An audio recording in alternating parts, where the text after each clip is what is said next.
TVN ਦੇਖਣ ਵਾਲੇ ਸਮੁੱਚੇ ਦਰਸ਼ਕਾਂ ਨੂੰ ਦਵਿੰਦਰ ਸਿੰਘ ਬੈਨੀਪਾਲ ਵੱਲੋਂ ਪਿਆਰ ਅਤੇ ਸਤਿਕਾਰ ਸਹਿਤ ਸਤਿ ਸ਼੍ਰੀ ਅਕਾਲ। ਦਾ ਬੈਨੀਪਾਲ ਸ਼ੋਅ ਵਿੱਚ ਤੁਹਾਡਾ ਸਭਨਾਂ ਦਾ ਨਿੱਘਾ ਸਵਾਗਤ। ਦੋਸਤੋ, ਆਓ ਕੁਝ ਅਹਿਮ ਖਬਰਾਂ ਦੇ ਉੱਤੇ ਵਿਚਾਰ ਚਰਚਾ ਕਰੀਏ, ਪਰ ਸੰਖੇਪ ਦੇ ਵਿੱਚ ਆਓ ਸਭ ਤੋਂ ਪਹਿਲਾਂ ਤੁਹਾਨੂੰ ਦੱਸੀਏ ਕਿ ਉਹ ਖਬਰਾਂ ਕਿਹੜੀਆਂ ਹੋਣਗੀਆਂ। ਕਰੋਨਾ ਦਾ ਇਲਾਜ ਲੱਭਣ ਵਾਲੇ ਸਾਇੰਸਦਾਨ ਜੋੜੇ ਨੇ ਕੈਂਸਰ ਦਾ ਵੀ ਲੱਭਿਆ ਤੋੜ। ਆਸਟ੍ਰੇਲੀਆ ਸਰਕਾਰ ਨੇ ਭਾਰਤੀ ਮੂਲ ਦੇ ਅਪਾਹਜ ਬੱਚੇ ਨੂੰ ਦੇਸ਼ ਨਿਕਾਲੇ ਦਾ ਸੁਣਾਇਆ ਹੁਕਮ। ਕੈਨੇਡਾ ਵਿੱਚ ਧੋਖਾਧੜੀ ਦੇ ਮਾਮਲੇ ਵਿੱਚ 4 ਪੰਜਾਬੀ ਗੱਭਰੂ ਗ੍ਰਿਫਤਾਰ। ਪ੍ਰਧਾਨ ਮੰਤਰੀ ਮੋਦੀ ਆਖਰ ਪਏ ਪੈਰੀਂ। ਮੋਗਾ ਦੇ ਸਿਵਲ ਹਸਪਤਾਲ ਵਿੱਚ ਜੱਚਾ ਬੱਚਾ ਦੀ ਮੌਤ ਤੋਂ ਬਾਅਦ ਸਿਹਤ ਮੰਤਰੀ ਨੇ ਲਿਆ ਸਖਤ ਨੋਟਿਸ। ਪੀਕੇ ਨੇ ਵਿਧਾਇਕਾਂ ਨੂੰ ਪੁੱਛਿਆ ਕਿ ਮੰਤਰੀ ਅਤੇ ਅਫਸਰ ਤੁਹਾਡੀ ਗੱਲ ਸੁਣਦੇ ਹਨ ਜਾਂ ਨਹੀਂ।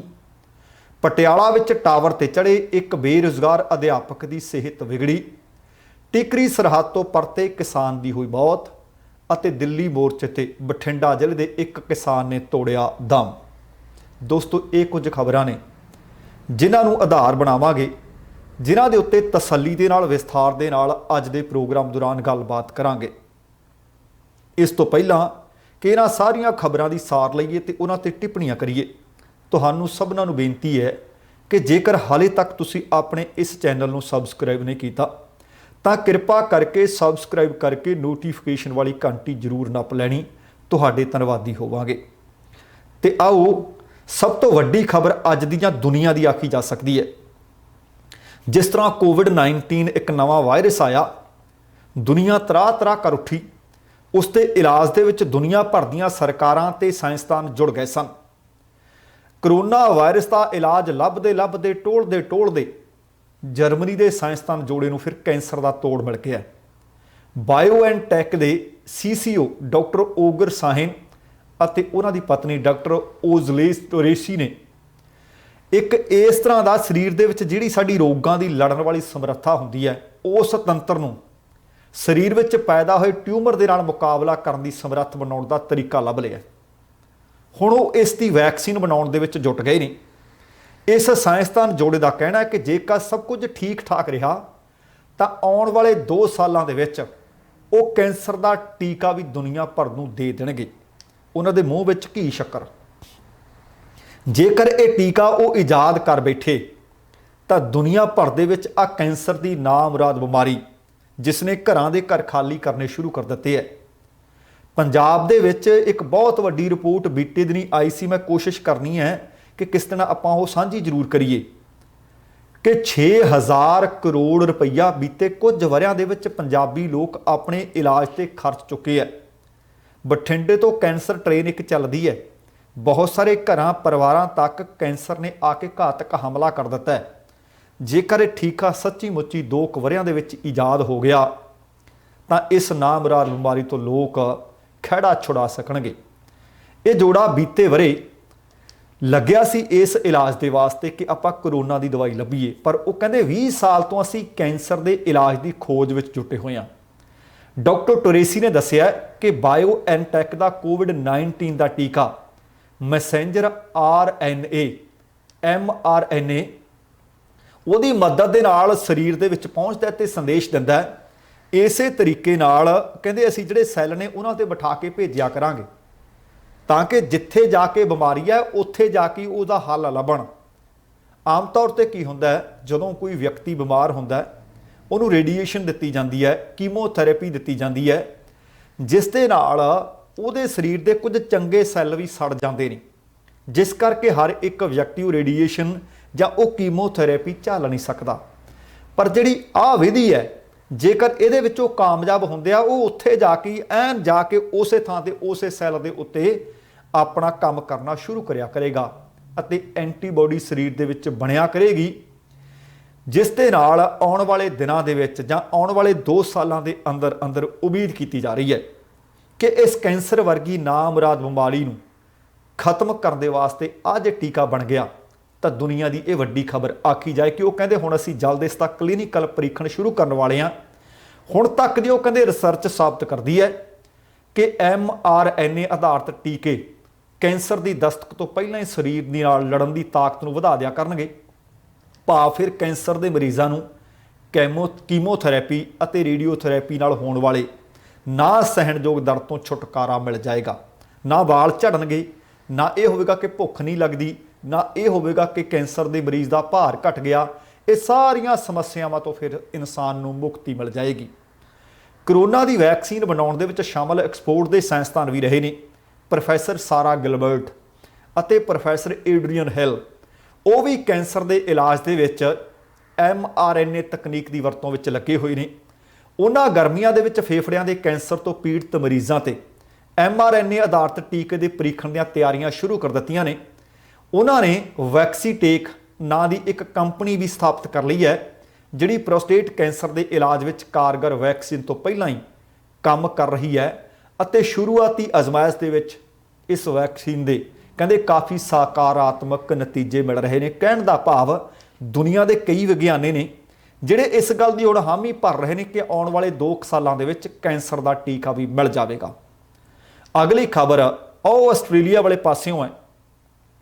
ਆਮ ਤੌਰ ਤੇ ਅਸੀਂ ਵੇਖਦੇ ਹਾਂ ਕਿ ਭਾਵੇਂ ਉਹ ਕੈਨੇਡਾ ਹੋਵੇ, ਅਮਰੀਕਾ, ਜਾਂ ਫਿਰ ਅਸੀਂ ਗੱਲ ਨਿਊਜ਼ੀਲੈਂਡ ਆਸਟ੍ਰੇਲੀਆ ਦੀ ਕਰੀਏ, ਇਹ ਉਹ ਮੁਲਕ ਨੇ ਜਿਹੜੇ ਕਹਿੰਦੇ ਨੇ ਅਸੀਂ ਮਨੁੱਖੀ ਹੱਕਾਂ ਦੀ ਗੱਲ ਕਰਦੇ ਹਾਂ। ਪਰ ਜਿਹੜੀ ਆਹ ਖਬਰ ਹੈ, ਆਹ ਕਹਾਣੀ ਹੈ, ਇਹ ਖਬਰ ਹੈ ਆਪਣੇ ਆਪ ਦੇ ਵਿੱਚ ਬੜੀ ਮਾੜੀ ਲੱਗਦੀ ਹੈ। ਅਕਸਰ ਕਿਹਾ ਜਾਂਦਾ ਹੈ ਕਿ ਮੁਸੀਬਤ ਵੇਲੇ ਸਾਥ ਦੇਣ ਵਾਲਾ ਰੱਬ ਦੇ ਬਰਾਬਰ ਹੁੰਦਾ, ਉਹ ਭਾਵੇਂ ਕੋਈ ਵੀ ਹੋਵੇ। ਪਰ ਆਸਟ੍ਰੇਲੀਆ ਤੋਂ ਇੱਕ ਭਾਵੁਕ ਕਰ ਦੇਣ ਵਾਲੀ ਖਬਰ ਸਾਹਮਣੇ ਆ ਰਹੀ ਹੈ। ਉੱਥੇ ਭਾਰਤੀ ਮੂਲ ਦਾ ਇੱਕ 6 ਵਰ੍ਹਿਆਂ ਦਾ ਬੱਚਾ ਹੈ ਜੋ ਇੱਕ ਗੰਭੀਰ ਬਿਮਾਰੀ ਦੇ ਨਾਲ ਜੂਝ ਰਿਹਾ ਹੈ ਤੇ ਉਸਦੇ ਤੇ ਉਹਦੇ ਮਾਤਾ ਪਿਤਾ ਦੇ ਅੱਗੇ ਇੱਕ ਨਵੀਂ ਮੁਸੀਬਤ ਖੜੀ ਹੋ ਗਈ ਹੈ ਤੇ ਕੀਤੀ ਆ ਉੱਥੋਂ ਦੀ ਸਰਕਾਰ ਨੇ। ਆਸਟ੍ਰੇਲੀਆ ਦੀ ਸਰਕਾਰ ਨੇ ਉਹਨਾਂ ਨੂੰ ਦੇਸ਼ ਨਿਕਾਲੇ ਦਾ ਹੁਕਮ ਦੇ ਦਿੱਤਾ ਹੈ। ਉਹ ਕਹਿੰਦੇ ਇੱਥੇ ਤੁਸੀਂ ਰਹਿ ਨਹੀਂ ਸਕਦੇ ਬਿਮਾਰੀ ਦੇ ਕਰਕੇ। ਕਿਆਨ ਦੇ ਪਿਤਾ ਵਰਨ ਦੱਸਣਾ ਬਣਦਾ ਕਿ 12 ਕੁ ਵਰ੍ਹੇ ਪਹਿਲਾਂ ਆਸਟ੍ਰੇਲੀਆ ਦੇ ਵਿੱਚ ਸਟੂਡੈਂਟ ਦੇ ਤੌਰ ਤੇ ਗਏ ਸੀ। 2012 ਵਿੱਚ ਉੱਥੇ ਉਹਨਾਂ ਨੇ ਵਿਆਹ ਕਰ ਲਿਆ। 2015 ਦੇ ਵਿੱਚ ਉਹਨਾਂ ਦੇ ਘਰ ਕਿਆਨ ਨਾਂ ਦਾ ਇੱਕ ਬੱਚਾ ਪੈਦਾ ਹੁੰਦਾ ਹੈ। ਆਸਟ੍ਰੇਲੀਆ ਦੀ ਸਰਕਾਰ ਤਰਕ ਦੇ ਰਹੀ ਹੈ ਕਿ ਇਸ ਬੱਚੇ ਦਾ ਇਲਾਜ ਕਰਵਾਉਣ ਤੇ ਟੈਕਸ ਵਾਲਿਆਂ ਦੀ ਰਕਮ ਲੱਗੇਗੀ, ਭਾਵ ਟੈਕਸ ਵਾਲਿਆਂ ਤੇ ਬੋਝ ਵਧੇਗਾ। ਅਸਲ ਵਿੱਚ ਆਸਟ੍ਰੇਲੀਆ ਦੇ ਵਿੱਚ ਵੀ ਮੈਡੀਕਲ ਸਹੂਲਤਾਂ ਕੈਨੇਡਾ ਦੇ ਵਾਂਗ ਮੁਫਤ ਨੇ। ਸਰਕਾਰ ਨਹੀਂ ਚਾਹੁੰਦੀ ਕਿ ਬੱਚੇ ਦੇ ਕਾਰਨ ਆਸਟ੍ਰੇਲੀਆ ਦੇ ਨਾਗਰਿਕਾਂ ਤੇ ਬੋਝ ਵਧੇ। ਕਿਆਨ ਦੀ ਬਿਮਾਰੀ ਦਾ ਪਤਾ ਲੱਗਦਿਆਂ ਹੀ ਆਸਟ੍ਰੇਲੀਆ ਦੀ ਸਰਕਾਰ ਨੇ ਉਸ ਦੇ ਪਰਿਵਾਰ ਨੂੰ ਮੁਲਕ ਛੱਡ ਕੇ ਜਾਣ ਦਾ ਫਰਮਾਨ ਸੁਣਾ ਦਿੱਤਾ। ਇੱਥੇ ਦੱਸਣਾ ਬਣਦਾ ਹੈ ਕਿ ਸੈਰੇਬਰਲ ਪਾਲਸੀ ਇੱਕ ਨਿਊਰੋਲੋਜੀਕਲ ਡਿਸਆਰਡਰ ਹੈ। ਇਸ ਵਿੱਚ ਸਰੀਰ ਦੀ ਗਤੀ, ਤੁਰਨ ਫਿਰਨ ਦੀ ਸਮਰੱਥਾ ਤੇ ਬੁਰਾ ਪ੍ਰਭਾਵ ਪੈਂਦਾ ਹੈ। ਕਿਆਨ ਦੇ ਪਿਤਾ ਨੇ ਦੱਸਿਆ ਹੈ ਕਿ ਆਸਟ੍ਰੇਲੀਆ ਦੇ ਇਮੀਗ੍ਰੇਸ਼ਨ ਵਿਭਾਗ ਨੇ ਫਰਵਰੀ ਵਿੱਚ ਕਿਆਨ ਦੇ ਪਿਤਾ ਵਰਨ ਦੀ ਆਖਰੀ ਐਪਲੀਕੇਸ਼ਨ ਵੀ ਰੱਦ ਕਰ ਦਿੱਤੀ, ਅਰਜ਼ੀ ਰੱਦ ਕਰ ਦਿੱਤੀ, ਭਾਵ ਉਹਨਾਂ ਨੂੰ ਦੇਸ਼ ਨਿਕਾਲੇ ਦੀ ਸਾਹਮਣਾ ਕਰਨਾ ਪਏਗਾ, ਹੁਕਮ ਸੁਣਾ ਦਿੱਤਾ ਗਿਆ।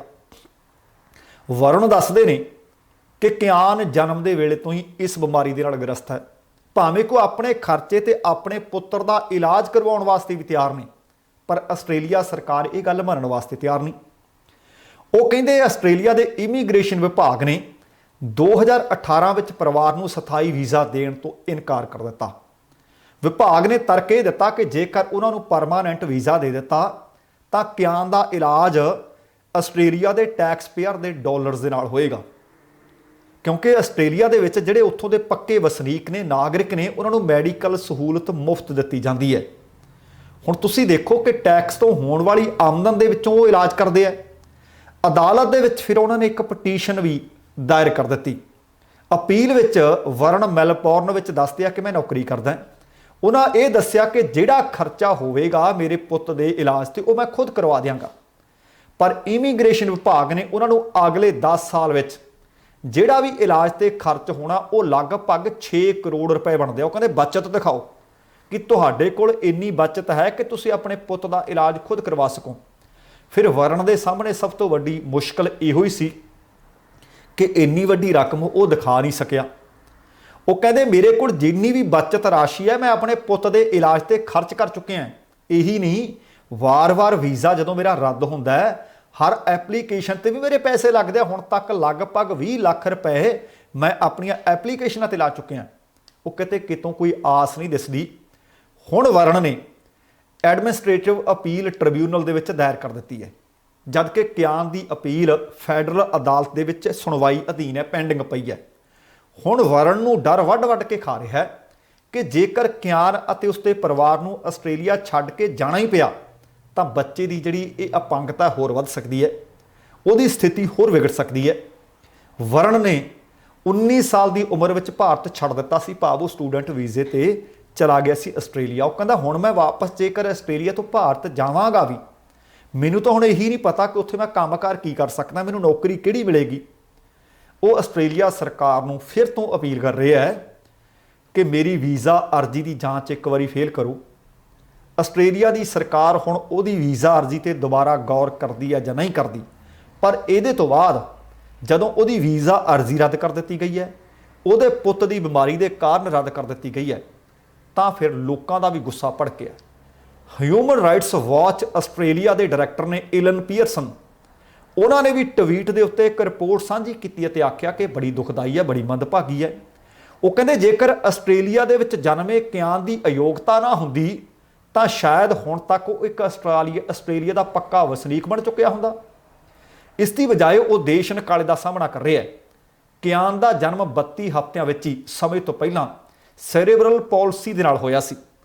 ਇਸੇ ਤਰ੍ਹਾਂ ਲੇਬਰ ਪਾਰਟੀ ਦੇ ਇੱਕ ਸੰਸਦ ਮੈਂਬਰ ਨੇ ਪੀਟਰ ਖਲੀਲ, ਉਹਨਾਂ ਲਿਖਿਆ ਕਿ ਕੀ ਅਸੀਂ ਅਸਲ ਵਿੱਚ ਇੱਕ ਦੇਸ਼ ਦੇ ਰੂਪ ਵਿੱਚ ਹਾਂ? ਸਵਾਲ ਕੀਤਾ ਹੈ ਕਿ ਇਹ ਉਹ ਇਸ ਕਿਸਮ ਦੀ ਅਗਵਾਈ ਹੈ ਜਿਸ ਦੀ ਚੋਣ ਆਸਟ੍ਰੇਲੀਆ ਦੇ ਲੋਕਾਂ ਨੇ ਕੀਤੀ ਹੈ। ਖਲੀਲ ਨੇ ਆਖਿਆ ਕਿ ਆਸਟ੍ਰੇਲੀਆ ਦੇ ਵਿੱਚ ਜਨਮੇ ਅਪਾਹਜ ਬੱਚੇ ਨੂੰ ਦੇਸ਼ ਨਿਕਾਲਾ ਦੇਣਾ ਇਸ ਸਰਕਾਰ ਦੀਆਂ ਅਨੈਤਿਕ ਅਤੇ ਗੈਰ ਪ੍ਰਬੰਧਕੀ ਤਰਜੀਹਾਂ ਨੂੰ ਦਰਸਾ ਰਿਹਾ ਹੈ। ਆਪਣੇ ਆਪ ਦੇ ਵਿੱਚ ਵੱਡੀ ਤੇ ਮੰਦਭਾਗੀ ਗੱਲ ਹੈ ਕਿ ਇੱਕ ਬੱਚਾ ਉਸੇ ਮੁਲਕ ਵਿੱਚ ਜੰਮਿਆ ਹੋਵੇ, ਉਹਦੀ ਬਿਮਾਰੀ ਦੇ ਕਾਰਨ ਉਸਦੇ ਪਰਿਵਾਰ ਨੂੰ ਦੇਸ਼ ਨਿਕਾਲਾ ਦਿੱਤਾ ਜਾ ਰਿਹਾ ਹੋਵੇ। ਆਪਣੇ ਆਪ ਦੇ ਵਿੱਚ ਹੁਣ ਇੱਕ ਵੱਡੇ ਪੱਧਰ ਤੇ ਮਨੁੱਖੀ ਹੱਕਾਂ ਦੀ, ਮਨੁੱਖੀ ਅਧਿਕਾਰਾਂ ਤੇ ਹਿਊਮਨ ਰਾਈਟਸ ਵਾਚ ਅਤੇ ਆਸਟ੍ਰੇਲੀਆ ਦੀ ਸਰਕਾਰ ਦੇ ਵਿੱਚ ਜੰਗ ਵਿੱਢੀ ਜਾ ਚੁੱਕੀ ਹੈ। ਵੇਖਦੇ ਹਾਂ ਕਿ ਆਸਟ੍ਰੇਲੀਆ ਦਾ ਭਾਈਚਾਰਾ ਕੀ ਉਸਦੇ ਹੱਕ ਵਿੱਚ ਖਲੋਦਾ ਹੈ। ਸ਼ਾਇਦ ਤੁਹਾਨੂੰ ਬੀਤੇ ਦਿਨਾਂ ਦੇ ਵਿੱਚ ਪਤਾ ਹੋਵੇ ਕਿ ਸਰੀ ਡੈਲਟਾ ਦਾ ਰਹਿਣ ਵਾਲਾ ਇੱਕ ਬੱਚਾ ਜਿਸ ਨੂੰ ਇੱਕ ਭਿਆਨਕ ਕਿਸਮ ਦੀ ਬਿਮਾਰੀ, ਉਹਦੇ ਮਾਂ-ਬਾਪ ਨੇ ਕਮਿਊਨਿਟੀ ਨੂੰ ਅਪੀਲ ਕੀਤੀ ਸੀ ਕਿ ਭਾਈ ਇਹਦੇ ਤੇ ਲਗਭਗ $3 ਮਿਲੀਅਨ ਖਰਚ ਹੋਣੇ ਆ, ਕਿਉਂਕਿ ਕੈਨੇਡਾ ਦੇ ਵਿੱਚ ਉਸ ਬਿਮਾਰੀ ਦਾ ਨਾ ਇਲਾਜ ਹੈ, ਨਾ ਹੀ ਉਸ ਬਿਮਾਰੀ ਨੂੰ ਕੈਨੇਡਾ ਦਾ ਹੈਲਥ ਜਿਹੜਾ ਸਿਸਟਮ ਹੈ ਉਹ ਰਿਕਵਰ ਕਰਦਾ, ਹੈਲਥ ਕੇਅਰ ਦੇ ਅੰਡਰੋਂ ਆਉਂਦਾ ਨਹੀਂ। ਕੁਝ ਹੀ ਦਿਨਾਂ ਦੇ ਵਿੱਚ ਜਦੋਂ ਪੰਜਾਬੀ ਅਭਿਨੇਤਰੀ ਨੀਰੂ ਬਾਜਵਾ ਹੋਰਾਂ ਨੇ ਮੂਹਰੇ ਲੱਗ ਕੇ ਉਸ ਚੀਜ਼ ਨੂੰ, ਮੁੱਦੇ ਨੂੰ ਉਠਾਇਆ ਤੇ $3 ਮਿਲੀਅਨ ਤੋਂ ਵੀ ਵੱਧ ਲੋਕਾਂ ਨੇ ਡਾਲਰ ਇਕੱਠੇ ਕਰ ਦਿੱਤੇ ਤੇ ਹੁਣ ਆਰੀਅਨ ਦਾ ਇਲਾਜ ਚੱਲ ਰਿਹਾ ਹੈ। ਸੋ ਦੇਖੋ ਕਿ ਆਸਟ੍ਰੇਲੀਆ ਦੇ ਲੋਕ ਇਸ ਕਦਰ ਇਸ ਪਰਿਵਾਰ ਦੀ ਬਾਂਹ ਫੜਦੇ ਆ ਜਿਵੇਂ ਕੈਨੇਡਾ ਦੇ ਲੋਕਾਂ ਨੇ ਫੜੀ ਸੀ ਜਾਂ ਨਹੀਂ। ਅਗਲੀ ਖਬਰ ਕੈਨੇਡਾ ਵਾਲੇ ਪਾਸਿਓਂ, ਪਰ ਪੰਜਾਬੀ ਭਾਈਚਾਰੇ ਵਾਸਤੇ ਚੰਗੀ ਖਬਰ ਨਹੀਂ। ਬੀਤੇ ਦਿਨੀ ਕੈਨੇਡਾ ਦੀ ਓਨਟਾਰੀਓ ਪ੍ਰੋਵਿੰਸ਼ੀਅਲ ਪੁਲਿਸ, ਜਿਸ ਨੂੰ OPP ਵੀ ਕਹਿ ਦਿੰਦੇ ਨੇ, OPP ਦੇ ਵੱਲੋਂ ਭਾਰਤੀ ਮੂਲ ਦੇ 4 ਵਿਅਕਤੀ ਕਾਬੂ ਕੀਤੇ ਗਏ, 4 ਨੌਜਵਾਨ ਨੇ। ਇਹਨਾਂ ਸਾਰਿਆਂ ਨੂੰ ਬੋਲਟਨ ਦੇ ਇੱਕ ਹੋਟਲ ਤੋਂ $1 ਲੱਖ ਦੇ ਕਰੀਬ ਚੋਰੀ ਦੇ ਚੈੱਕ, ਉਹਨਾਂ ਕੋਲ ਚੋਰੀ ਦੀਆਂ ਆਈਡੀਆਂ, ਧੋਖਾਧੜੀ ਕਰਨ ਦੇ ਨਾਲ ਵਰਤੋਂ ਦੇ ਵਿੱਚ ਲਿਆਂਦੀ ਜਾਣ ਵਾਲੀ ਮਸ਼ੀਨਰੀ, ਜਾਲੀ ਕਾਗਜ਼ਾਤ, ਇਹ ਸਾਰੇ ਸਮਾਨ ਦੇ ਨਾਲ ਗ੍ਰਿਫਤਾਰ ਕੀਤਾ ਗਿਆ, ਜਿਨ੍ਹਾਂ ਨੂੰ ਹੁਣ ਕੋਰਟ ਦੇ ਵਿੱਚ 31 ਮਈ ਨੂੰ ਪੇਸ਼ ਕੀਤਾ ਜਾਣਾ ਹੈ। ਗ੍ਰਿਫਤਾਰ ਹੋਣ ਵਾਲਿਆਂ ਦੀ ਪਹਿਚਾਣ ਬਰੈਂਪਟਨ ਦੇ ਰਹਿਣ ਵਾਲੇ 21 ਵਰ੍ਹਿਆਂ ਦੇ ਪ੍ਰਦੀਪ ਸਿੰਘ, ਬਰੈਂਪਟਨ ਦੇ ਰਹਿਣ ਵਾਲੇ 45 ਵਰ੍ਹਿਆਂ ਦੇ ਗੁਰਦੀਪ ਬੈਂਸ, ਮਿਸੀਸਾਗਾ ਦੇ 21 ਵਰ੍ਹਿਆਂ ਦੇ ਗੁਰਪ੍ਰੀਤ ਸਿੰਘ ਦੇ ਤੌਰ ਤੇ ਕੀਤੀ ਗਈ ਹੈ। ਇਸ ਤੋਂ ਪਹਿਲਾਂ ਵੀ ਇਹ ਸਾਰੇ ਡਰੱਗ ਮਾਮਲਿਆਂ ਦੇ ਵਿੱਚ ਗ੍ਰਿਫਤਾਰ ਕੀਤੇ ਜਾ ਚੁੱਕੇ ਨੇ, ਭਾਵ ਕ੍ਰਿਮੀਨਲ ਰੈਕਡ ਪਹਿਲਾਂ ਵੀ ਹੈ। ਇੱਥੇ ਇਹ ਵੀ ਦੱਸਣਾ ਬਣਦਾ ਕਿ ਬਰੈਂਪਟਨ ਦੇ ਆਲੇ ਦੁਆਲੇ ਦੇ ਇਲਾਕਿਆਂ ਦੇ ਵਿੱਚ ਜਿਹੜੀਆਂ ਡਾਕ ਵਾਸਤੇ, ਚਿੱਠੀਆਂ ਵਾਸਤੇ ਘਰ ਦੇ ਬਾਹਰ ਡੱਬੇ ਲੱਗੇ ਹੁੰਦੇ ਨੇ, ਬਾਕਸ ਲੱਗੇ ਹੁੰਦੇ ਨੇ, ਉਹਨਾਂ ਦੀਆਂ ਭੰਨ ਤੋੜ ਦੀਆਂ ਖਬਰਾਂ ਪਹਿਲਾਂ ਵੀ ਮਿਲਦੀਆਂ ਸੀ ਕਿ ਲੋਕ ਜਦੋਂ ਕਿਸੇ ਦਾ ਕੋਈ ਚੈੱਕ ਆਉਂਦਾ ਉੱਥੋਂ ਭੰਨ ਤੋੜ ਕਰਕੇ ਚੈੱਕ ਕੱਢ ਕੇ ਲੈ ਜਾਂਦੇ ਨੇ, ਚਿੱਠੀਆਂ ਚੋਰੀ ਕਰਕੇ ਲੈ ਜਾਂਦੇ ਨੇ। ਇਹ ਵਾਰਦਾਤਾਂ ਬਰੈਂਪਟਨ ਇਲਾਕੇ ਦੇ ਵਿੱਚ ਅਕਸਰ ਵਾਪਰਦੀਆਂ ਸਨ, ਪਰ ਹੁਣ ਜਦੋਂ ਕਾਬੂ ਆਏ ਨੇ ਉਹ ਆਪਣੇ ਭਾਈਚਾਰੇ ਦੇ ਨੌਜਵਾਨ ਹੀ ਆ ਗਏ ਆ। ਮੈਂ ਪਹਿਲਾਂ ਵੀ ਇੱਕ ਦਿਨ ਜ਼ਿਕਰ ਕਰ ਰਿਹਾ ਸੀ ਕਿ ਅਸੀਂ ਕਿਹੜੇ ਮੁਲਕ ਵਿੱਚ ਆਏ ਹਾਂ, ਕਿੰਨੀ ਕੁ ਭੁੱਖ ਹੈ ਸਾਨੂੰ ਡਾਲਰਾਂ ਦੀ, ਕਿੰਨੀ ਕੁ ਭੁੱਖ ਹੈ ਸਾਨੂੰ ਰੁਪਈਆਂ ਦੀ। ਜਿਹੜਾ ਵਿਅਕਤੀ ਕੈਨੇਡਾ ਦੇ ਕਿਸੇ ਵੀ ਏਅਰਪੋਰਟ ਤੇ ਆ ਕੇ ਉਤਰਦਾ ਹੈ, ਉਹ 10 ਨੌਹਾਂ ਦੀ ਕਿਰਤ ਕਮਾਈ ਕਰਕੇ ਵੱਡੇ ਵੱਡੇ ਕਾਰੋਬਾਰ ਸਥਾਪਿਤ ਕਰ ਲੈਂਦਾ ਹੈ। ਇਸ ਮੁਲਕ ਵਿੱਚ ਤੇ ਕੰਮ ਕਰਨ ਵਾਲੇ ਦੀ ਕੀਮਤ ਪੈਂਦੀ ਹੈ, ਬੁੱਕਤ ਪੈਂਦੀ ਹੈ, ਤੇ ਫਿਰ ਆ ਠੱਗੀਆਂ ਠੋਰੀਆਂ ਮਾਰਨ ਪਿੱਛੇ ਕਿਉਂ, ਤੇ ਹੁਣ ਜੇਲ੍ਹ ਦੀਆਂ ਸਲਾਖਾਂ ਦੇ ਪਿੱਛੇ ਬੈਠਣਗੇ। अगली खबर भारत के प्रधानमंत्री नरेंद्र मोदी होरां नाल जुड़ी हुई है। 5 सूबियां 'च चोणां हो रही ने। चोणां वेले क्योंकि हुण लगदा कि चोणां दी राजनीति रह गई, भारत के लोग सिर्फ गिणती की जाती है सिरां दी कि सिर्फ तो सिर्फ आपां नूं इन्हां दीयां वोटां चाहीदियां ने। वोटां दे वेले, चोणां दे वेले इकल्ली भारतीय जनता पार्टी नहीं, वो भावें कोई भी पार्टी है, हमाम 'च सारियां नंगियां ने। चोणां दे वेले भावें बापू कहा लो, भावें पैरां नूं हत्थ लवा लो, भावें भुंजे बिठा के रोटी खवा लो, तो भावें गाल दुप्पड़ कढ़ लो, कुछ नहीं कहणगे, गुस्सा नहीं करते, धेला गुस्सा नहीं करते। पर गुस्सा कदों आउंदा है? जदों चुने जाते हैं, जदों MLA MP विधायक मंत्री कैबिनेट मंत्री मुख मंत्री या प्रधानमंत्री बन जाते हैं, फिर Z+ सिक्योरिटी चाहिए है। जिहड़े लोगों के पैरीं हत्थ, उन्हां तो फिर खतरा। आ खबर मिल रही है कि भारत के प्रधानमंत्री नरेंद्र मोदी पश्चिमी बंगाल दे विच इन्हां दिनां दे विच चोण प्रचार कर रहे हैं। एक चोण रैली दे विच अनोखा नज़ारा देखने को मिलिया। कंठी दे विच मंच ते स्टेज के उत्ते पार्टी का एक कारकुन आया, पता नहीं किड्डा क भगत होना मोदी जी का। वो प्रधानमंत्री मोदी के पैर छूहण लग्या, पैरां नूं हत्थ लाउण लग्या। हले अगे वधिया ही सी, प्रधानमंत्री मोदी वधे कि आ तां बहुत वधिया मौका है। हुण ये रब जाने कि जिहड़ा बंदा स्टेज ते पहुंचिया, असीं आम बंदा तां स्टेज ते जा नहीं सकदा, वो भी उत्थे जे प्रधानमंत्री बैठे होण। मोदी जी जिंदाबाद, आदिल माटी दे मोदी जी स्वागतम। मोदी जी आप संघर्ष करो, मंगल आपके साथ है। मोदी जी जिंदाबाद, आदिल माटी दे मोदी जी स्वागतम। मोदी जी आप संघर्ष करो, मंगल आपके साथ है। प्रधानमंत्री मोदी दे ओ पैरी हत्थ लाउण लगा ते प्रधानमंत्री कहंदे मैं तेरे ला दिना। झुक झुक के सलामा कर रहे सी, एक दूसरे दे पैर फड़ रहे सी। हुण भारतीय जनता पार्टी ने उचेचे तौर ते ये वीडियो साझी कीती है ते नाल लिखिया पता की है, संस्कार दा भाव भारतीय जनता पार्टी के सानू पता है कि कदरां कीमतां की ने। पार्टी ने अपने अधिकारत ट्विटर हैंडल ते एक वीडियो साझी करते हुए लिखिया है कि भारतीय जनता पार्टी एक अजिहा संस्कृत संगठन है।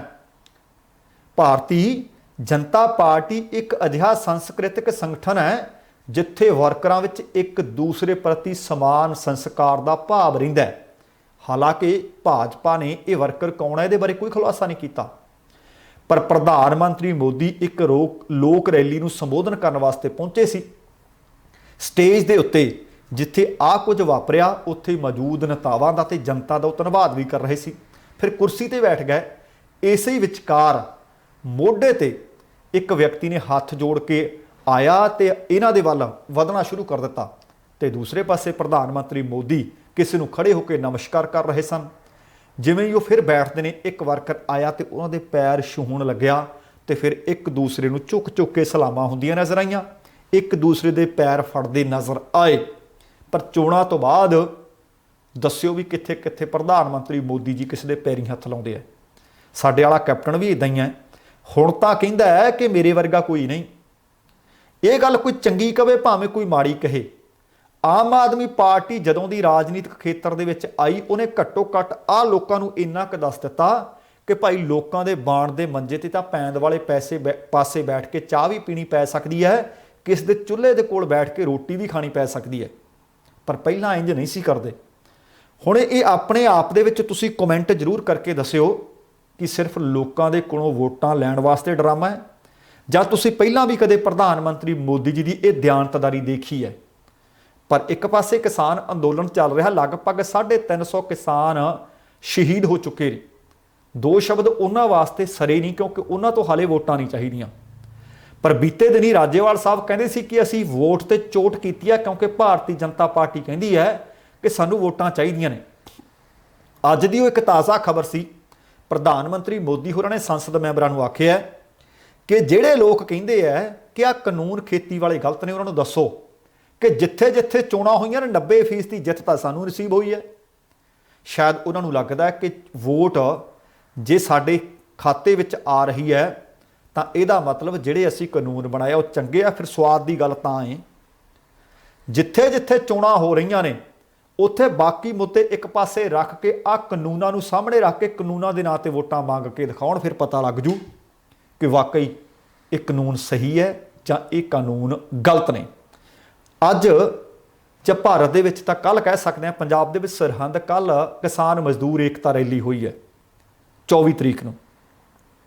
ਉੱਥੇ ਬਾਕੀਆਂ ਨੇ ਤਾਂ ਜੋ ਕੁਝ ਆਖਿਆ, ਪਰ ਜੋਗਰਾਜ ਸਿੰਘ ਹੋਰਾਂ ਨੇ ਇੱਕ ਸਵਾਲ ਕੀਤੇ ਤੇ ਸਵਾਲ ਬਹੁਤ ਅਹਿਮ ਨੇ। ਉਹ ਕਹਿੰਦੇ ਮੈਨੂੰ ਇਹ ਦੱਸਿਓ ਕਿ ਇਹਨਾਂ ਕਾਨੂੰਨਾਂ ਤੋਂ ਪਹਿਲਾਂ ਕਿਸਾਨ ਦੀ ਮਜ਼ਦੂਰ ਦੀ ਹਾਲਤ ਚੰਗੀ ਸੀ। ਫਿਰ ਉਹਨਾਂ ਨੇ ਕਿਸਾਨਾਂ ਨੂੰ ਤੇ ਕਿਸਾਨ ਆਗੂ ਨੂੰ ਅਗਲਾ ਸਵਾਲ ਕੀਤਾ, ਮੈਨੂੰ ਦੱਸ ਦਿਓ ਜੇ ਇਹ ਕਾਨੂੰਨ ਰੱਦ ਹੋ ਜਾਣ ਕੀ ਕਿਸਾਨ ਤੇ ਮਜ਼ਦੂਰ ਦੀ ਸਥਿਤੀ ਵਧੀਆ ਹੋ ਜਾਏਗੀ। ਉਹ ਕਹਿੰਦੇ ਜੇ ਪਹਿਲਾਂ ਵੀ ਮਾੜੀ ਸੀ, ਇਹ ਕਾਨੂੰਨ ਜੇ ਰੱਦ ਹੋ ਗਏ ਤਾਂ ਵੀ ਮਾੜੀ ਰਹੇਗੀ, ਫਿਰ ਇਹਦਾ ਹੱਲ ਕੀ ਹੈ। ਉਹ ਕਹਿੰਦੇ ਹੱਲ ਇਹ ਹੈ, ਕਿਸਾਨ ਤੇ ਮਜ਼ਦੂਰ ਜਿਵੇਂ ਜਾਗ ਪਿਆ, ਜਿਵੇਂ ਤੁਸੀਂ ਸਮੁੱਚੇ ਭਾਰਤ ਦੇ ਲੋਕਾਂ ਨੂੰ ਜਗਾ ਲਿਆ। ਬੱਤੀ ਤਾਂ ਤੁਸੀਂ ਹੈਗੇ ਹੋ, ਭਾਵੇਂ ਤੁਸੀਂ ਉਹਨਾਂ ਦੇ ਤਰਕ ਨਾਲ ਦਲੀਲ ਨਾਲ ਸਹਿਮਤ ਜਾਂ ਅਸਹਿਮਤ ਹੋਏ ਹੇਠਾਂ ਕਮੈਂਟ ਲਿਖ ਦਿਓ। ਉਹ ਕਹਿੰਦੇ ਬੱਤੀ ਤਾਂ ਤੁਸੀਂ ਹੈਗੇ ਹੋ, ਬਾਕੀ ਹੋਰ ਆਪਣੇ ਵਰਗੇ ਚੁਣੋ। ਕੁਝ ਇੱਕ ਦਾ ਕਹਿੰਦੇ ਤੁਹਾਨੂੰ ਮੈਂ ਦੱਸ ਦੇਣਾ, ਉਹਨਾਂ ਨੇ ਬੱਬੂ ਮਾਨ ਦਾ ਜ਼ਿਕਰ ਵੀ ਕੀਤਾ, ਉਹਨਾਂ ਨੇ ਕੰਵਰ ਗਰੇਵਾਲ ਦਾ ਜ਼ਿਕਰ ਵੀ ਕੀਤਾ ਕਿ ਇਹਨਾਂ ਨੂੰ ਲਾਓ, 117 ਥਾਵਾਂ ਤੋਂ ਚੋਣਾਂ ਲੜੋ, ਸਰਕਾਰ ਬਦਲੋ, ਨਿਜ਼ਾਮ ਬਦਲੋ। ਜੇ ਪਹਿਲਾਂ ਵੀ ਇਹ ਸਰਕਾਰਾਂ ਨੇ ਮਜ਼ਦੂਰ ਨੂੰ ਕਿਸਾਨ ਨੂੰ ਕੁਝ ਨਹੀਂ ਦਿੱਤਾ ਤੇ ਇਹਨਾਂ ਨੇ ਜੇ ਕਾਨੂੰਨ ਰੱਦ ਹੋ ਗਏ ਦੇਣਾ ਬਾਅਦ ਚ ਵੀ ਕੁਝ ਨਹੀਂ। ਅਗਲੀ ਖਬਰ ਬੀਤੇ 2 ਦਿਨ ਤੋਂ ਲਗਾਤਾਰ ਇਸ ਖਬਰ ਦੇ ਵਿੱਚ ਅਪਡੇਟ ਹੋ ਰਹੀ ਹੈ। ਮੋਗਾ ਦੇ ਸਿਵਲ ਹਸਪਤਾਲ ਦੇ ਵਿੱਚ ਇੱਕ ਜੱਚਾ ਤੇ ਬੱਚਾ ਦੋਵਾਂ ਦੀ ਮੌਤ। ਬਾਘਾ ਪੁਰਾਣਾ ਤੋਂ ਆਇਆ ਸੀ ਇਹ ਪਰਿਵਾਰ ਸਿਵਲ ਹਸਪਤਾਲ ਮੋਗਾ ਦੇ ਵਿੱਚ। ਕਥਿਤ ਤੌਰ ਤੇ ਸਰਜਰੀ ਦੇ ਵਿੱਚ ਪਰਿਵਾਰ ਦਾ ਇਲਜ਼ਾਮ ਹੈ ਕਿ ਦੇਰੀ ਕਰ ਦਿੱਤੀ ਗਈ, ਇਸੇ ਕਰਕੇ ਉਸ ਜੱਚਾ ਤੇ ਬੱਚਾ ਦੀ ਮੌਤ ਹੋ ਗਈ। मेरा नाम ਸੰਦੀਪ ਚਲੋ ਇਧਰ ਦੇਖਣਾ, ਇਧਰ ਹੈ। ਉਹ ਤੁਹਾਡੀ ਕੀ ਲੱਗਦਾ ਜਿਹਦੀ ਮੌਤ ਹੋਈ ਹੈ? ਦਰਾਣੀ ਸੀ ਮੇਰੀ। ਸੰਦੀਪ ਤੁਸੀਂ ਸਵੇਰ ਕਿੰਨੇ ਵਜੇ ਆਏ ਸੀ? ਸਵੇਰ ਮੈਂ 10 ਵਜੇ ਆਈ ਹਾਂ। ਕੀ ਹੋਇਆ ਫਿਰ ਇੱਥੇ? ਜਦੋਂ ਮੈਂ ਆਈ ਆ ਉਹ ਕਹਿੰਦੇ ਸਕੈਨ ਕਰਵਾ ਲਓ, ਤੇ ਅਸੀਂ ਸਕੈਨ ਕਰਾਉਣ ਉੱਧਰ ਗਏ। ਜਦੋਂ ਅਸੀਂ ਸਕੈਨ ਇੱਥੇ ਦਿਖਾਈ, ਆਂਟੀ ਲਖਵੀਰ ਨੂੰ ਵਿਖਾਈ ਅਸੀਂ, ਉਹ ਕਹਿੰਦੇ ਵੀ ਬੱਚਾ ਤਾਂ ਡੈਡ ਆ। ਅਸੀਂ ਉੱਪਰ ਲੈ ਗਏ, ਅਸੀਂ ਉਹਨਾਂ ਨੂੰ ਨਹੀਂ ਦੱਸਿਆ ਵੀ ਬੱਚਾ ਖਤਮ ਆ। ਉਹ ਕਹਿੰਦੇ ਗੇੜੇ ਕਢਾਈ ਚਲੋ। ਫਿਰ ਆ ਮਾਸੀ ਗਈ ਮੇਰੀ, ਇਹ ਕਹਿੰਦੇ ਵੀ ਆਪਰੇਸ਼ਨ ਨਾਲ ਬੱਚਾ ਚੱਕ ਲਓ। ਅਸੀਂ 3-4 ਵਾਰੀ ਕਿਹਾ ਵੀ ਆਪਰੇਸ਼ਨ ਨਾਲ ਬੱਚਾ ਚੱਕ ਦਿਓ, ਉਹ ਕਹਿੰਦੇ ਨਹੀਂ ਦਰਦਾਂ ਲਈ ਜਾਣ ਦਿਓ। ਫਿਰ ਕੀ ਹੋਇਆ ਤੋਂ ਬਾਅਦ? ਫਿਰ ਉਸ ਤੋਂ ਬਾਅਦ ਮੈਂ ਨੀਚੇ ਆ ਗਈ, ਉਹ ਹੁਣ ਬਾਥਰੂਮ ਗਏ ਸੀ, ਉੱਥੇ ਡਿੱਗ ਪਏ। ਕਿੰਨੇ ਵਜੇ ਮੌਤ ਹੋਈ ਉਹਨਾਂ ਦੀ? ਠੀਕ ਹੈ 3-4 ਦਾ ਟਾਈਮ ਹੋਊਗਾ ਜੀ। 10 ਵਜੇ ਤੋਂ ਲੈ ਕੇ 4 ਵਜੇ ਤੱਕ ਤੁਹਾਨੂੰ ਵੇਟ ਕਰਨੀ ਪਈ? ਹਾਂਜੀ, ਅਸੀਂ ਆਈ ਤੁਰੇ ਫਿਰਦੇ ਕਮਲੇ ਵਾਂਗੂ ਤੜਕੇ ਦੇ। ਹਸਪਤਾਲ ਦੇ ਡਾਕਟਰ ਕਹਿ ਰਹੇ ਆ ਕਿ ਤੁਹਾਨੂੰ ਜਿਹੜਾ ਪਹਿਲਾਂ ਦੱਸ ਦਿੱਤਾ ਗਿਆ ਸੀ ਇਹਦੇ ਬਾਰੇ ਤੇ ਸਾਈਨ ਵੀ ਕੀਤੇ ਤੁਸੀਂ? ਸਾਈਨ ਤਾਂ ਕੀਤੇ ਸੀ, ਅਸੀਂ ਕਿਹਾ ਸੀ, ਉਹ ਕਹਿੰਦੇ ਕਿ ਵੀ ਕੇਸ ਉਹ ਨਾਰਮਲ ਹੀ ਹੋਊਗਾ ਇਹਦਾ। ਅਸੀਂ ਕਿਹਾ ਸੀ ਆਪਰੇਸ਼ਨ ਨਾ ਚੱਕ ਦੋ ਵੀ ਸਾਨੂੰ ਇਹਦੀ ਲੋੜ ਆ। ਚਲੋ ਬੱਚੇ ਨੂੰ ਤਾਂ ਜਿਹੜੀ ਗੱਲ ਹੋ ਗਈ ਆ, ਤੇ ਪਰ ਉਹ ਕਹਿੰਦੇ ਵੀ ਆਪੇ ਕੇਸ ਹੋਊਗਾ, 8 ਵਜੇ ਤੱਕ ਵੇਟ ਕਰੋ। ਡਾਕਟਰ ਸਾਹਿਬ ਇੱਕ ਲੇਡੀ ਦੀ ਮੌਤ ਹੋਈ ਹੈ, ਕਿਵੇਂ ਮੌਤ ਹੋਈ ਹੈ? ਪਰਿਵਾਰ ਵਾਲਿਆਂ ਦਾ ਕਹਿਣਾ ਕਿ ਅਣਗਹਿਲੀ ਹੈ। ਨਹੀਂ ਜੀ, ਪੇਸ਼ੈਂਟ ਸਾਡੇ ਕੋਲ ਸਵੇਰ ਆਇਆ ਸੀ, ਸਾਨੂੰ ਉਹਦੀ ਧੜਕਣ ਨਹੀਂ ਮਿਲੀ ਡੋਪਲਰ ਤੇ। ਅਸੀਂ ਉਹਦੀ ਫਟਾਫਟ ਅਰਜੈਂਟ ਸਕੈਨ ਕਰਾਈ ਹਸਪੀਟਲ ਚ ਅੰਦਰੋਂ। ਸਕੈਨ 'ਚ ਲਿਖਿਆ ਹੋਇਆ ਸੀ ਕਿ ਬੱਚਾ ਅੰਦਰ ਮਰ ਚੁੱਕਿਆ ਆਲਰੇਡੀ। ਸਿੰਸ ਮਰੀਜ਼ ਦਾ ਰਜਨੀ ਦਾ ਪਿਛਲਾ ਬੱਚਾ ਨਾਰਮਲ ਹੋਇਆ ਸੀ ਤਾਂ ਇੱਕ ਮਰੇ ਬੱਚੇ ਲਈ ਸਿਜ਼ੇਰੀਅਨ ਨਹੀਂ ਸੀ ਕਰ ਸਕਦੇ ਅਸੀਂ, ਇਸ ਲਈ ਅਸੀਂ ਉਹਨੂੰ ਨਾਰਮਲ ਲਈ ਹੀ ਉੱਦਾਂ ਹੀ ਆਗਮੈਂਟ ਕਰ ਰਹੇ ਸੀ ਉਹਦੀ ਲੇਬਰ। ਉਹਨੂੰ ਆਲਰੇਡੀ ਥੋੜੀ ਦਰਦਾਂ ਸੀਗੀਆਂ ਤੇ ਸ਼ਾਮ ਨੂੰ ਕਰੀਬਨ 3:30 ਵਜੇ ਪੇਸ਼ੈਂਟ ਆਪਣੇ ਆਪ ਆਪਦੇ ਬੈੱਡ ਤੇ ਕੋਲੈਪਸ ਹੋ ਗਈ ਤੇ ਉਹਦੀ ਸਡਨ ਡੈਥ ਹੋ ਗਈ ਹੈ। ਕੋਈ ਸਿੰਪਟਮ ਸੀਗੇ ਇਸ ਤਰ੍ਹਾਂ ਦਾ? ਨਹੀਂ ਜੀ, ਇਹੋ ਜਿਹਾ ਕੁਝ ਨਹੀਂ ਸੀਗਾ, ਬੀਪੀ ਵਗੈਰਾ ਸਭ ਸਹੀ ਸੀਗਾ ਜੀ।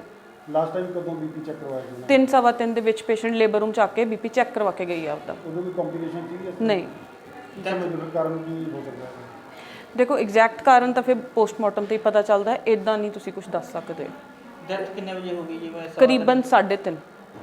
ਉਹਦੇ ਹਸਬੰਡ ਦਾ ਕਹਿਣਾ ਹੈਗਾ ਵੀ ਜਦੋਂ ਬੱਚਾ ਦੀ ਡੈਥ ਹੋ ਚੁੱਕੀ ਸੀ, ਅਸੀਂ ਬਾਰ-ਬਾਰ ਕਹਿ ਰਹੇ ਸੀ ਵੀ ਇਹਨਾਂ ਨੂੰ ਆਪਰੇਟ ਕਰ ਦਿਓ।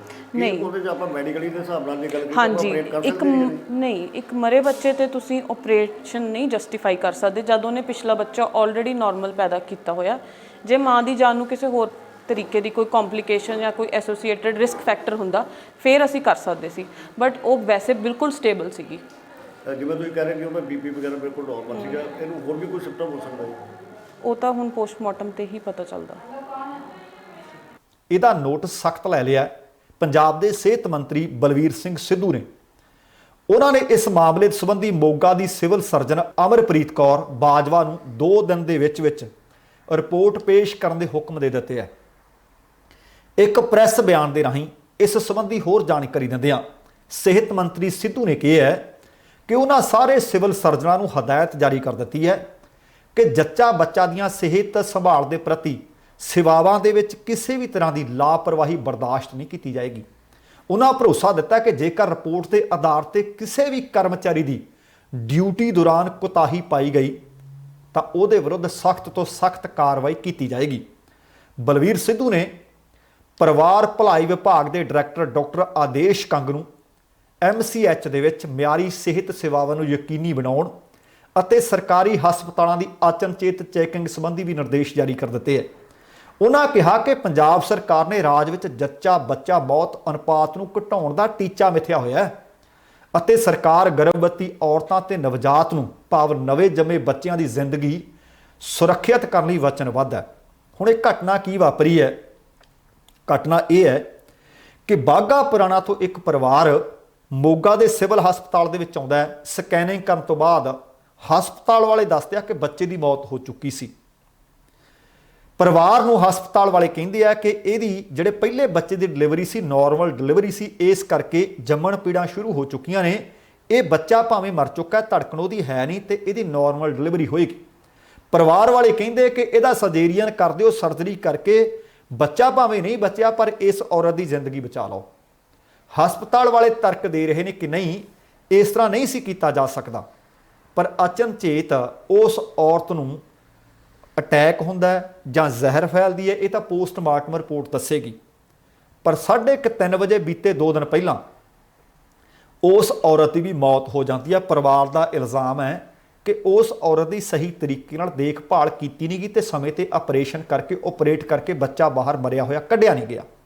ਹੁਣ ਇਸ ਮਾਮਲੇ ਦੇ ਉੱਤੇ ਪੰਜਾਬ ਸਰਕਾਰ ਨੇ ਸਖਤ ਸਟੈਂਡ ਲੈ ਲਿਆ। ਵੇਖਦੇ ਹਾਂ ਕਿ ਆਉਣ ਵਾਲੇ ਦਿਨਾਂ ਦੇ ਵਿੱਚ ਪੋਸਟਮਾਰਟਮ ਰਿਪੋਰਟ ਕੀ ਕਹਿੰਦੀ ਹੈ ਤੇ ਇਸ ਮਾਮਲੇ ਤੇ ਕੀ ਬਣਦੀ ਕਾਰਵਾਈ ਹੁੰਦੀ ਹੈ। ਬੀਤੇ ਕੁਝ ਕੁ ਦਿਨਾਂ ਤੋਂ ਇੱਕ ਖਬਰ ਚਰਚਾ 'ਚ ਹੈ ਕਿ ਪ੍ਰਸ਼ਾਂਤ ਕਿਸ਼ੋਰ ਜਿਹੜਾ 2017 ਦੇ ਵਿੱਚ ਕਾਂਗਰਸ ਪਾਰਟੀ ਨੂੰ ਜਿੱਤ ਦਿਵਾ ਕੇ ਗਿਆ, ਦੁਬਾਰਾ ਫਿਰ ਤੁਹਾਨੂੰ ਪਤਾ ਹੈ ਕਿ ਮੁੱਖ ਮੰਤਰੀ ਕੈਪਟਨ ਅਮਰਿੰਦਰ ਸਿੰਘ ਨੇ ਉਹਨਾਂ ਨੂੰ ਮੁੱਖ ਸਲਾਹਕਾਰ ਦੇ ਤੌਰ ਤੇ ਨਿਯੁਕਤ ਕਰ ਲਿਆ। ਪਹਿਲੀ ਵਾਰੀ ਕਹਿੰਦੇ ਵਿਧਾਨ ਸਭਾ ਦੀ ਚੋਣ ਜਿਤਾਈ ਤੇ ਹੁਣ ਫਿਰ ਉਸੇ ਆਸ 'ਚ ਨੇ, ਉਸੇ ਉਮੀਦ ਵਿੱਚ ਨੇ। ਹੁਣ ਚੋਣ ਜਿੱਤਣ ਵਾਲੇ ਕਾਂਗਰਸੀ ਵਿਧਾਇਕਾਂ ਦੇ ਨਾਲ ਬੈਠਕਾਂ ਕੀਤੀਆਂ ਜਾ ਰਹੀਆਂ ਨੇ। ਬੈਠਕਾਂ ਕੀਤੀਆਂ ਜਾ ਰਹੀਆਂ ਨੇ ਪੀਕੇ ਦੇ ਵੱਲੋਂ, ਪ੍ਰਸ਼ਾਂਤ ਕਿਸ਼ੋਰ ਦੇ ਵੱਲੋਂ, ਤਾਂ ਕਿ ਫੀਡਬੈਕ ਹਾਸਲ ਕਰਾਂ ਕਿ ਸਭ ਕੁਝ ਚੱਲ ਕਿਵੇਂ ਰਿਹਾ। ਪੀਕੇ ਨੇ ਵਿਧਾਇਕਾਂ ਨੂੰ ਪੁੱਛਿਆ ਕਿ ਇਹ ਦੱਸੋ ਕਿ ਕੀ ਜਿਹੜੇ ਮੰਤਰੀ ਨੇ ਕਿ ਕੀ ਜਿਹੜੇ ਅਫਸਰ ਨੇ ਉਹ ਤੁਹਾਡੀ ਗੱਲ ਸੁਣਦੇ ਆ? ਸਵਾਲ ਦਾ ਜਵਾਬ ਦਿਓ। ਜਵਾਬ ਦੇ ਵਿੱਚ ਵਿਧਾਇਕਾਂ ਦਾ ਜਿਹੜਾ ਜਵਾਬ ਸੀ ਬਹੁਤ ਲਾਜਵਾਬ ਹੈ। ਕੁਝ ਇੱਕ ਮੰਤਰੀ ਨੂੰ ਛੱਡ ਕੇ ਉਹ ਕਹਿੰਦੇ ਬਹੁਤੇ ਮੰਤਰੀ ਸਾਡੀ ਕੋਈ ਗੱਲ ਨਹੀਂ ਸੁਣਦੇ। ਉਹ ਕਹਿੰਦੇ ਜ਼ਿਆਦਾਤਰ ਮੰਤਰੀਆਂ ਨੂੰ ਤਾਂ ਮਿਲਣਾ ਵੀ ਮੁਸ਼ਕਲ ਹੈ। ਇਹ ਵਿਧਾਇਕਾਂ ਦਾ ਕਹਿਣਾ ਹੈ। ਫਿਰ ਆਮ ਲੋਕਾਂ ਨੂੰ ਕਿਵੇਂ ਮਿਲਦੇ ਹੋਣਗੇ? ਬਹੁਤ ਵੱਡਾ ਸਵਾਲ ਹੈ। ਉਹਨਾਂ ਦਾ ਇਹ ਵੀ ਕਹਿਣਾ ਸੀ ਕਿ ਜਿਹੜੇ ਅਫਸਰ ਨੇ ਉਹ ਵੀ ਨਹੀਂ ਸਾਡੀ ਗੱਲ ਸੁਣਦੇ। ਦੂਸਰੇ ਪਾਸੇ ਮੁੱਖ ਮੰਤਰੀ ਸਾਹਿਬ ਦਾਅਵੇ ਇਹ ਕਰੀ ਜਾਂਦੇ ਨੇ ਕਿ ਸਾਡੀ ਸਰਕਾਰ ਆਮ ਲੋਕਾਂ ਦੇ ਨਾਲ ਬਹੁਤ ਵਧੀਆ ਤਰੀਕੇ ਨਾਲ ਰਾਬਤਾ ਕਾਇਮ ਕਰਦੀ ਹੈ, ਪਰ ਉਹਦੇ ਵਿਧਾਇਕ, ਉਹਨਾਂ ਦੀ ਪਾਰਟੀ ਦੇ ਵਿਧਾਇਕ, ਕਾਂਗਰਸ ਦੇ ਵਿਧਾਇਕ ਇਹ ਤਸਦੀਕ ਕਰ ਰਹੇ ਹੈ ਕਿ ਭਾਈ ਸਾਡੀ ਨਾ ਮੰਤਰੀ ਸੁਣਦੇ ਆ, ਨਾ ਸਾਡੀ ਅਫਸਰ ਸੁਣਦੇ ਆ। ਮੁੱਖ ਮੰਤਰੀ ਦੀ ਰਿਹਾਇਸ਼ ਦੇ ਉੱਤੇ ਬੈਠਕ ਹੋਈ ਆ ਤੇ ਉੱਥੇ ਹੀ ਵਿਧਾਇਕਾਂ ਨੂੰ ਜ਼ਿਲ੍ਹੇ ਦੇ ਹਿਸਾਬ ਨਾਲ ਬੁਲਾਇਆ ਗਿਆ। ਬੁੱਧਵਾਰ ਸਵੇਰ ਦੇ ਲਗਭਗ 11 ਵਜੇ ਤੋਂ ਬੈਠਕਾਂ ਸ਼ੁਰੂ ਹੋਈਆਂ। ਇਹ ਬੈਠਕਾਂ ਦਾ ਦੌਰ ਬਾਅਦ ਦੁਪਹਿਰ ਲਗਭਗ 3 ਵਜੇ ਤੱਕ ਚੱਲਦਾ ਰਿਹਾ। ਪੀਕੇ ਨੇ ਵਿਧਾਇਕਾਂ ਨੂੰ ਉਹਨਾਂ ਦੇ ਹਲਕਿਆਂ ਦੇ ਵਿੱਚ ਚੱਲ ਰਹੇ ਵਿਕਾਸ ਕੰਮਾਂ ਦੇ ਨਾਲ ਜ਼ਿਲ੍ਹਿਆਂ ਦੇ ਵਿੱਚ ਵਿਰੋਧੀ ਪਾਰਟੀਆਂ ਦੀ ਸਥਿਤੀ ਤੇ ਵੀ ਜਾਣਕਾਰੀ ਪ੍ਰਾਪਤ ਕੀਤੀ। ਪੀਕੇ ਨੇ ਇਸ ਦੇ ਨਾਲ ਹੀ 2022 ਦੇ ਚੋਣ ਮੁੱਦਿਆਂ ਦੀਆਂ ਸੰਭਾਵਨਾਵਾਂ ਨੂੰ ਵੀ ਟਟੋਲਿਆ ਕਿ ਕੀ ਹੋ ਸਕਦੀਆਂ ਨੇ, ਕਿਉਂਕਿ 2017 ਦੇ ਵਿੱਚ ਪੀਕੇ ਦਾ ਮੰਨਣਾ ਹੈ ਕਿ ਚੋਣਾਂ ਦੇ ਵਿੱਚ ਪੂਰਾ ਫੋਕਸ ਕੈਪਟਨ ਤੇ ਰੱਖਿਆ ਗਿਆ ਸੀ, ਕਿਉਂਕਿ ਕੈਪਟਨ ਦੇ ਨਾਂ ਤੇ ਵੋਟਾਂ ਮੰਗੀਆਂ ਗਈਆਂ ਸੀ। ਪਾਰਟੀ ਸੂਤਰਾਂ ਦੇ ਮੁਤਾਬਕ ਪ੍ਰਸ਼ਾਂਤ ਕਿਸ਼ੋਰ ਨੇ ਵਿਧਾਇਕਾਂ ਦੇ ਖੇਤਰ ਦੇ ਵਿੱਚ ਚੱਲ ਰਹੇ ਵਿਕਾਸ ਕਾਰਜਾਂ ਤੇ ਖਾਸ ਫੋਕਸ ਕੀਤਾ ਹੋਇਆ। ਉਹਨਾਂ ਦੀ ਸਥਿਤੀ ਦੀ ਜਾਣਕਾਰੀ ਉਹ ਕਹਿੰਦੇ ਮੈਂ ਲੈਣੀ ਹੈ, ਲੈ ਕੇ ਫਿਰ ਅਗਲੀ ਕਾਰਵਾਈ ਕਰਨੀ ਹੈ ਕਿ ਇਸ ਵਾਰ ਵੋਟਾਂ ਕਿਵੇਂ ਮੰਗੀਆਂ ਜਾਣ। ਲੋਕਾਂ ਨੂੰ ਇਹ ਆਖ ਸਕਦੇ ਆ ਕਿ ਬੇਵਕੂਫ ਕਿਵੇਂ ਬਣਾਇਆ ਜਾਵੇ, ਕਿਉਂਕਿ ਪਿਛਲੀ ਵਾਰੀ ਜਿਹੜੇ ਵਾਅਦੇ ਕੀਤੇ ਸੀ ਉਹ ਪੀਕੇ ਦੇ ਬੈਗ ਵਿੱਚੋਂ, ਪੀਕੇ ਦੇ ਝੋਲੇ ਚੋਂ ਨਿਕਲੇ। ਝੂਠ ਦੀਆਂ ਪੰਡਾਂ ਬੰਨ ਕੇ ਰੈਲੀਆਂ ਕੀਤੀਆਂ ਗਈਆਂ। ਲੋਕਾਂ ਦੇ ਨਾਲ ਬਹੁਤ ਵੱਡੇ ਵਾਅਦੇ ਕੀਤੇ ਗਏ, ਦਾਅਵੇ ਕੀਤੇ ਗਏ। ਵਿਕਾਸ ਕਾਰਜ ਪਤਾ ਨਹੀਂ ਤਾਂ ਚੱਲੇ ਆ ਜਾਂ ਪੈਂਡਿੰਗ ਪਏ ਆ। ਪਰ ਉਹ ਕਹਿੰਦੇ ਹੁਣ ਇਹ ਲੱਗਦਾ ਕਿ ਜੇਕਰ ਪੈਂਡਿੰਗ ਪਿਆ ਤਾਂ ਸਮੇਂ ਤੋਂ ਪਹਿਲਾਂ ਹੁਣ ਉਹ ਪੂਰੇ ਕਰਵਾਏ ਜਾਣਗੇ। ਦੱਸਣਾ ਬਣਦਾ ਹੈ ਕਿ ਕਾਂਗਰਸ ਦੇ ਵਿਧਾਇਕ ਲੰਬੇ ਸਮੇਂ ਤੋਂ ਇਹ ਗੱਲ ਚੁੱਕਦੇ ਆ ਰਹੇ ਆ। ਮੁੱਖ ਮੰਤਰੀ ਨਾਲ ਜਦੋਂ ਵੀ ਕਹਿੰਦੇ ਕੋਈ ਬੈਠਕ ਕੀਤੀ ਜਾਂਦੀ ਹੈ, ਵਿਧਾਇਕਾਂ ਨੇ ਪ੍ਰਮੁੱਖਤਾ ਨਾਲ ਇਹ ਮੁੱਦੇ ਉਠਾਏ। ਜਿਹੜੀ ਬੁੱਧਵਾਰ ਨੂੰ ਬੈਠਕ ਹੋਈ ਆ ਉਹ 'ਚ 34-35 ਵਿਧਾਇਕ ਪਹੁੰਚੇ ਸੀ। ਇਹਦੇ ਤੋਂ ਪਹਿਲਾਂ ਪੀਕੇ ਨੇ ਵਿਭਾਗਾਂ ਦੇ ਸਕੱਤਰਾਂ ਨਾਲ ਵੀ ਬੈਠਕ ਕੀਤੀ ਹੈ, ਵਿਭਾਗਾਂ ਦੇ ਕੰਮਕਾਜ ਨੂੰ ਲੈ ਕੇ ਉਹਨਾਂ ਨਾਲ ਚਰਚਾ ਕੀਤੀ ਹੈ ਤੇ ਅਗਲੇ ਪੜਾਅ ਦੇ ਵਿੱਚ ਜਾਣਕਾਰੀ ਮਿਲੀ ਹੈ ਕਿ ਪ੍ਰਸ਼ਾਂਤ ਕਿਸ਼ੋਰ ਸੀਨੀਅਰ ਵਿਧਾਇਕਾਂ ਨਾਲ ਬੈਠਕ ਕਰਨਗੇ ਤੇ ਉਹਨਾਂ ਤੋਂ ਫੀਡਬੈਕ ਲੈਣਗੇ, ਫਿਰ ਲਿਖਣਗੇ ਕਿ ਇਸ ਵਾਰ ਜਨਤਾ ਨੂੰ ਕਿਹੜੇ-ਕਿਹੜੇ ਲਾਰੇ ਲਾਉਣੇ ਆ। ਅਗਲੀ ਗੱਲ ਕਿ ਵਿਕਾਸ ਕਿੰਨਾ ਹੋ ਗਿਆ, ਘਰ ਘਰ ਰੁਜ਼ਗਾਰ ਕਿੰਨਾ ਮਿਲ ਗਿਆ। 5ਵਾਂ ਦਿਨ ਚੱਲ ਪਿਆ, ਪਟਿਆਲਾ ਦੇ ਵਿੱਚ ਹੀ ਰੁਜ਼ਗਾਰ ਦੀ ਮੰਗ ਨੂੰ ਲੈ ਕੇ 2 ਬੇਰੁਜ਼ਗਾਰ ETT ਟੈਟ ਪਾਸ ਅਧਿਆਪਕ BSNL ਦੇ ਟਾਵਰ ਤੇ ਚੜੇ ਬੈਠੇ ਆ।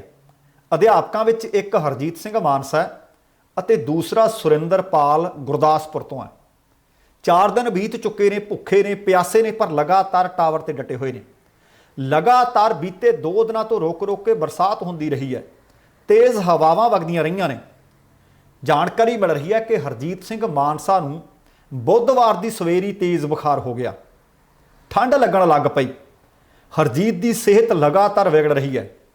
ਜਦੋਂ ਪ੍ਰਸ਼ਾਸਨ ਵੱਲੋਂ ਰਾਬਤਾ ਕਾਇਮ ਕੀਤਾ ਗਿਆ ਤਾਂ ਹਰਜੀਤ ਨੇ ਦਵਾਈ ਲੈਣ ਤੋਂ ਵੀ ਇਨਕਾਰ ਕਰ ਦਿੱਤਾ ਹੈ, ਹੇਠਾਂ ਉਤਰਨ ਤੋਂ ਵੀ ਇਨਕਾਰ ਕਰ ਦਿੱਤਾ ਹੈ। ਉਹ ਕਹਿੰਦੇ ਜੇਕਰ ਗੱਲ ਸਾਡੀ ਮੰਨਣੀ ਹੈ ਰੁਜ਼ਗਾਰ ਦੇ ਦਿਓ, ਹੇਠਾਂ ਉਤਰ ਆਵਾਂਗੇ।